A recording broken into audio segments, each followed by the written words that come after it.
The history of the dress from ancient times to the present. Now, if we go back to ancient times, you've got the dress in ancient civilizations, Mesopotamia, Egypt, and Greece. Tunic-like dresses were made from linen and were common in warm climates. In Rome, the stola, worn by women, was a long dress that symbolized marital status. And in the medieval times and Renaissance, the medieval dresses were more fitted and made from luxurious fabrics, and in the Renaissance, structured bodices and voluminous skirts were adorned with rich fabric and trims. That is a stola from um, ancient Rome.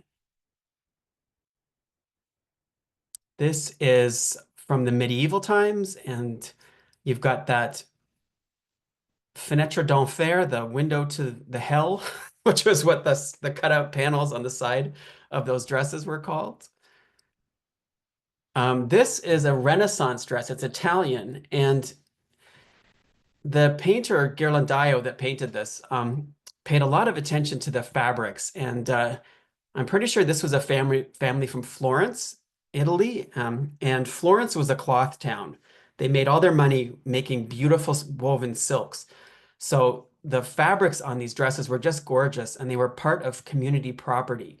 You would get married in them, but they would go back to the family, and people would like leave them to other people in their will because they were so valuable.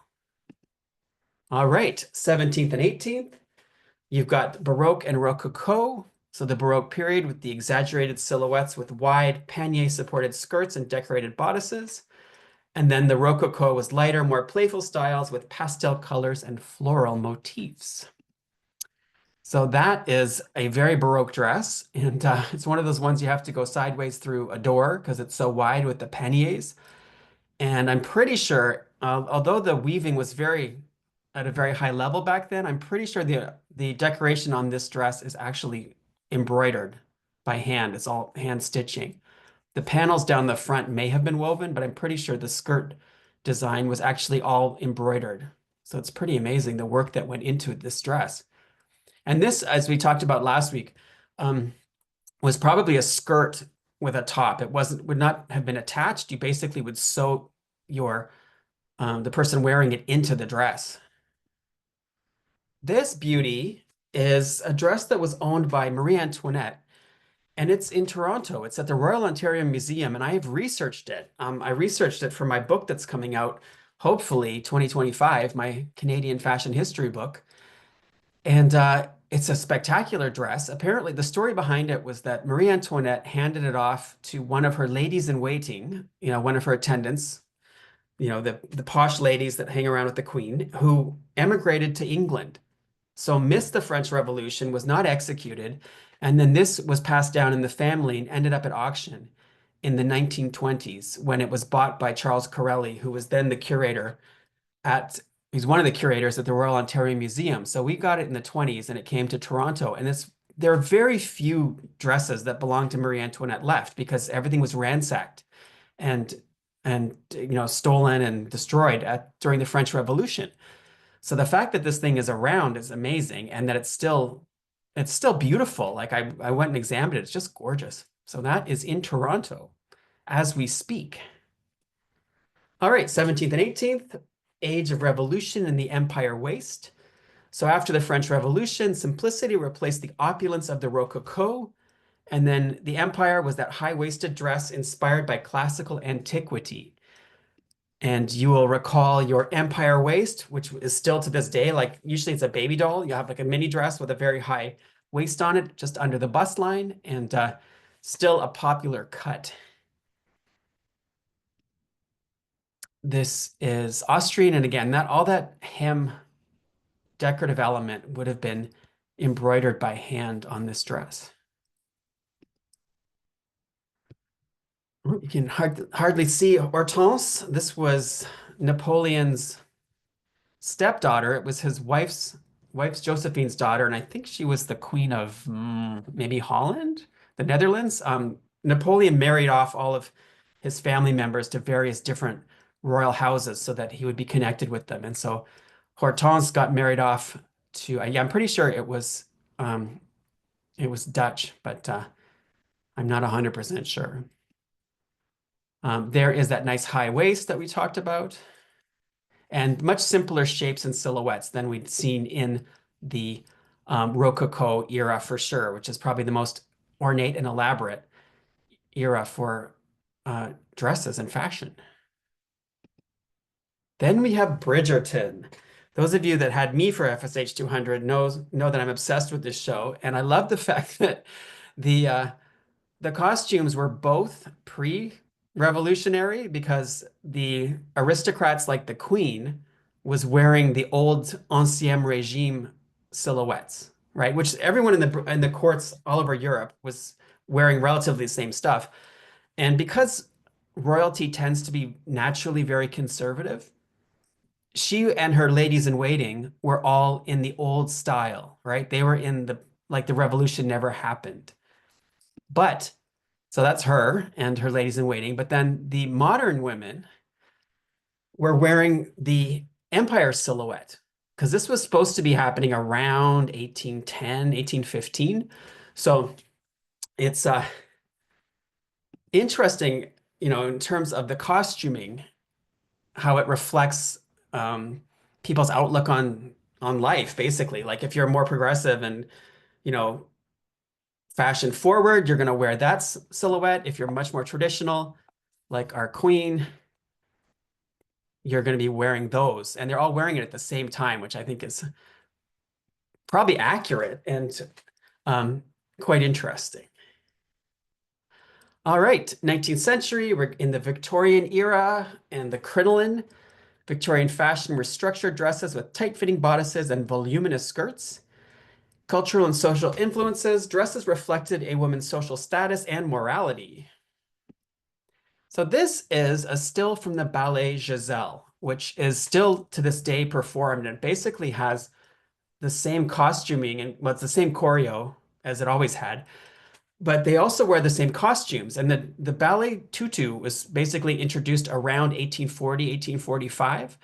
And like I go to the ballet, I have season tickets and I see Giselle when it comes because it's a beautiful, beautiful ballet. It's one of the first of the classical ballets that is still in production.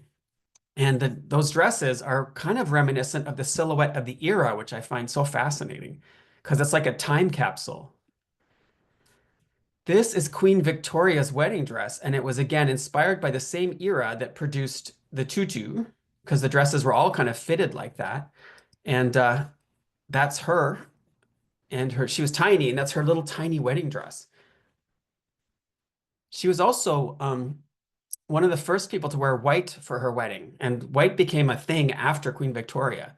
People would usually just wear their best dress when they got married, but the idea of having a specific white wedding dress was credited to her.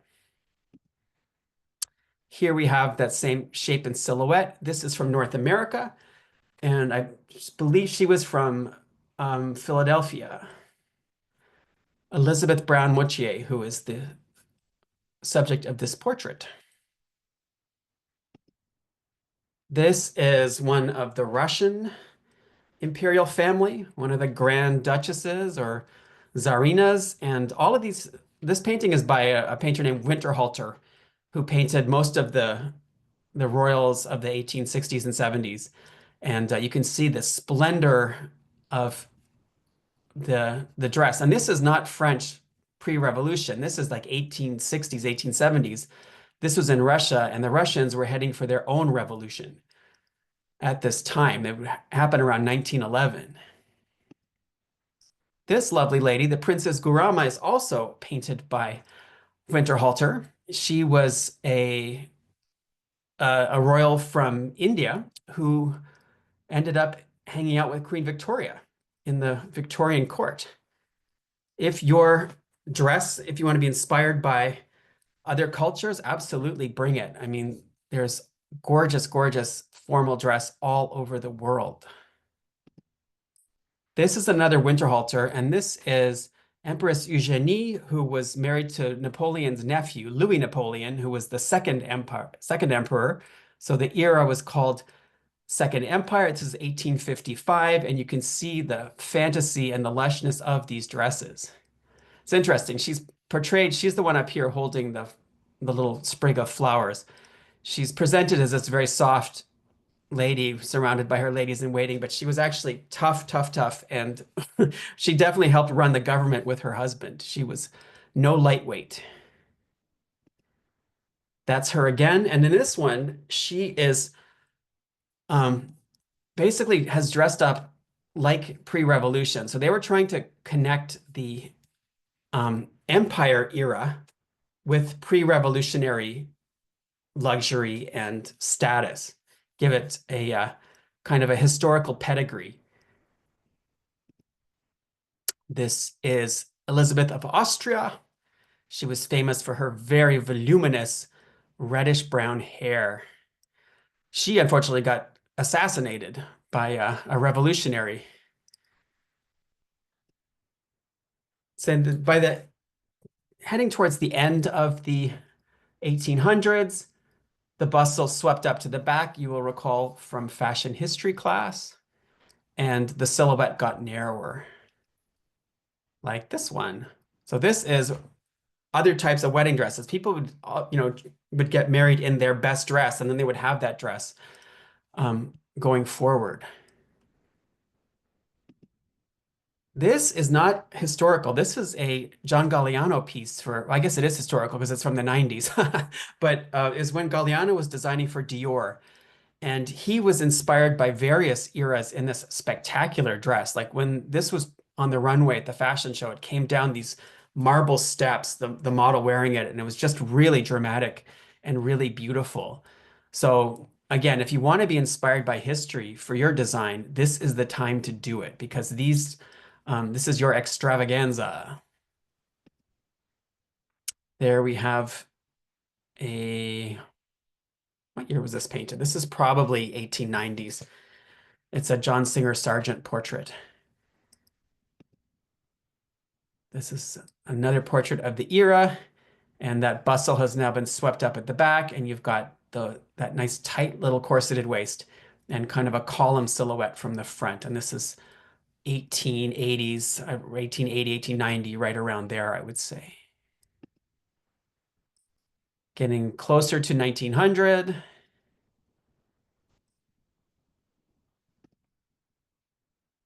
anyone knows the actress Tilda Swinton, I'm pretty sure this is her great-great-great-grandmother, which I was fascinated by, who was American.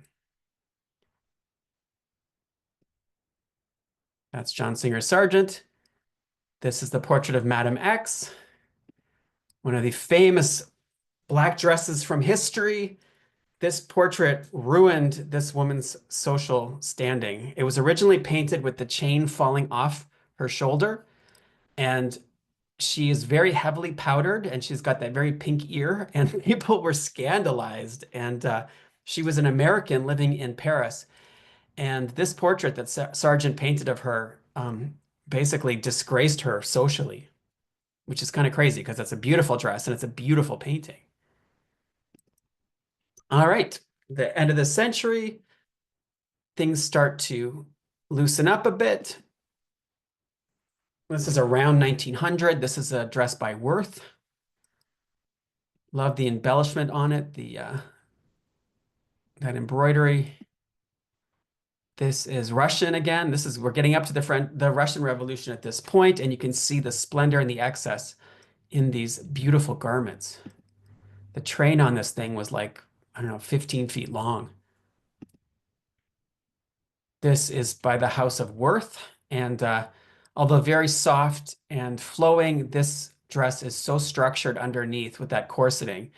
It really imposed a certain type of body shape on the wearer.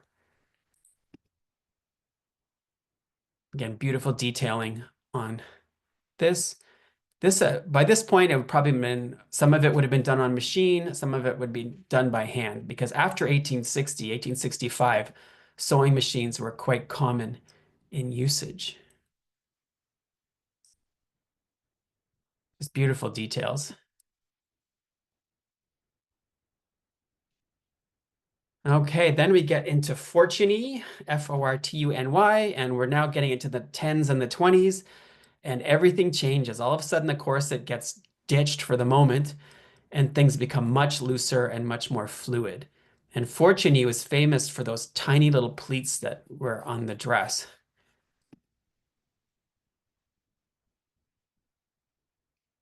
So very different shape from what we've been looking at so far. If you see that there's basically no waist on this, which is the first time in a long time the waist was dropped. This is by Paul Poiret, and he was inspired a lot by Japanese and Asian cultures and loved kimono and draped over garments like this.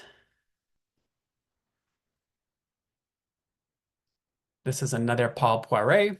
Beautiful textiles, rich fabrics, much simpler shaping for sure on this one. This is Chanel. This is from the 20s. Remarkably modern and elegant and simple from the, yeah, like from the 20s. These are also Chanel's. And again, the 20s silhouette was drop waist, kind of boyish, very simple shapes and proportions. This is from the late 20s, almost 1930. I like the fact that the color gradation on this dress is done with layers of fabric. The fabric, I don't think actually gets darker. I think it's darker because you're laying one layer of the same color over another, which I think is a very creative and clever use of materials for this one. This is very 1920s. This is from our Seneca Fashion Resource collection. So we have this beaded 20s dress in our collection at Seneca. There's some 1920s beauty. That's Louise Brooks on the left and Clara Bow on the right.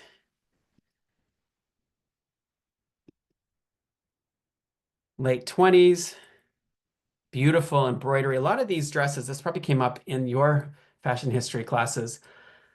They loved having sequins and glass beads on these very light chiffon dresses, and now they're shredding and falling apart because silk it's a protein fiber. It comes from silkworms, and it doesn't have the strength to hold up these quite heavy adornments sometimes. So it's a conservation issue for a lot of these dresses in museum collections. All right, so we're 20s and 30s.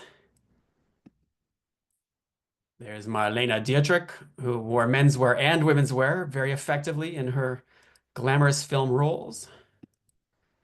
Mae West, with that hourglass figure. Mae West was not tall, and so she would wear very high platform shoes underneath those dresses to make herself look much taller than she was.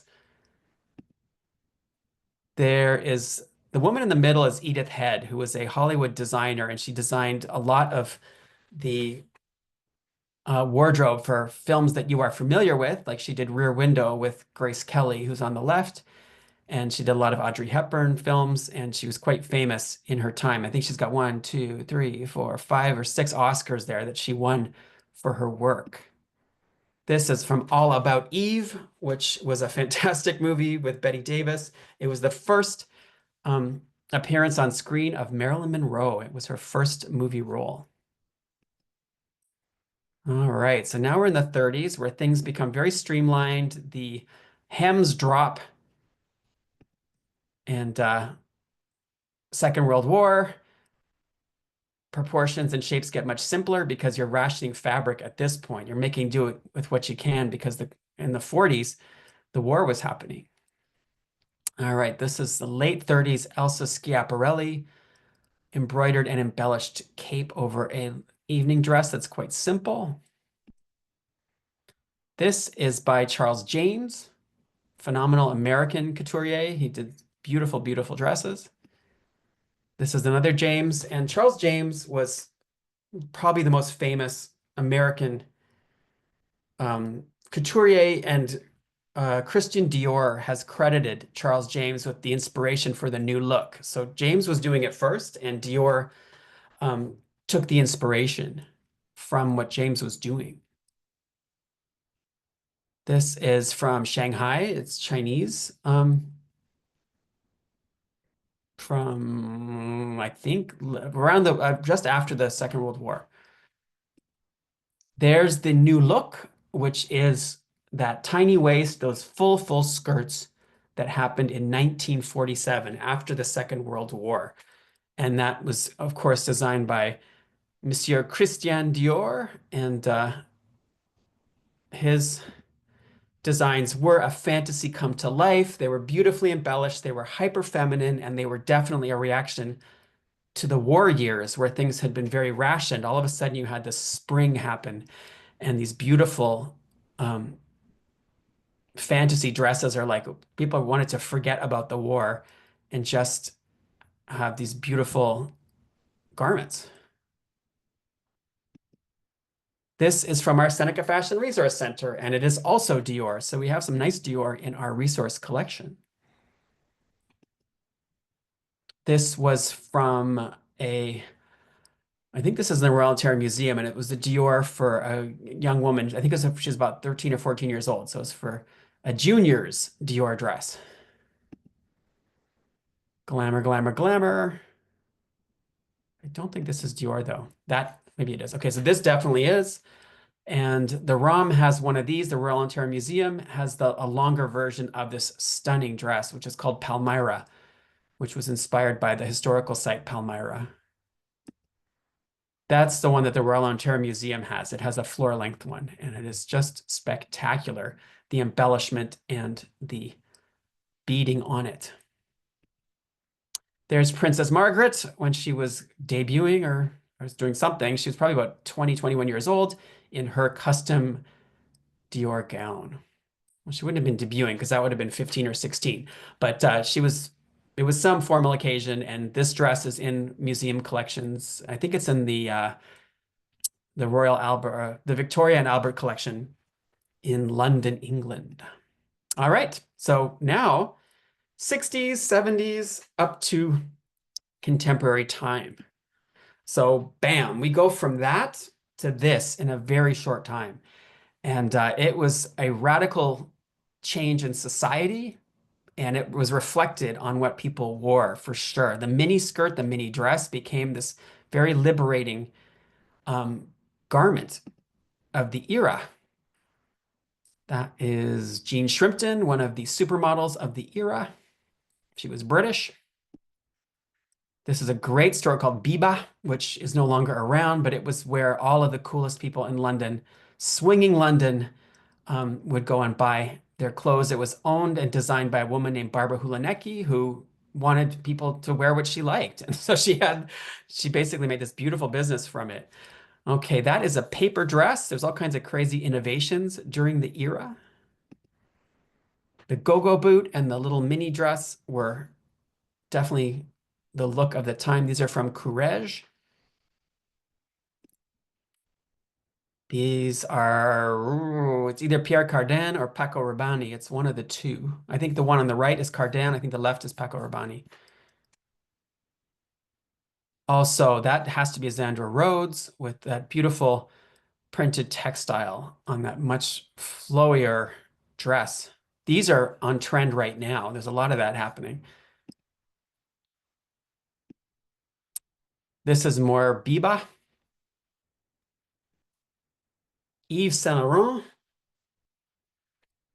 designed some great dresses. This is the suede, ultra suede. So it's a synthetic suede from Japan, ultra suede dress that was designed by Halston in the 1970s. And it became this like hugely successful, very American fashion look. This is more Halston, and Halston was known for simple silhouettes and really beautiful fabrics. And I would say Michael Kors is the one who's taken on the Halston elegant silhouettes. That is another Yves Saint Laurent. Then we get to the 80s. We have Joan Collins, wonderful Joan Collins, as Alexis Carrington Colby. I can remember all her last names. And you can see how very traditional in some ways this dress is. We've gone back to the corset. I mean, this, if you put a bigger skirt on this, it could be from the 1880s, 1890s, right? And the 80s was in some ways a reactionary era. It was very successful and powerful, and people were kind of pushing back against the liberation movements from the 70s. Then we get the 90s grunge, which took a very different feeling towards dress, where it was like almost thrift store. You would be layering things from different areas. The plaid shirts were a big part of it. And it was like kind of anti-glamour, sort of the Courtney Love vibe.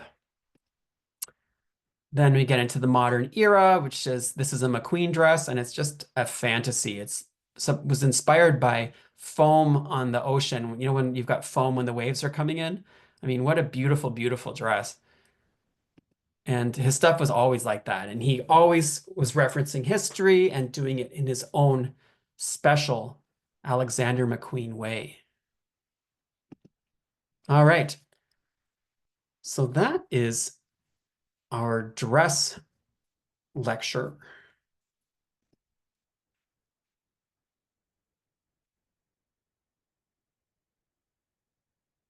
And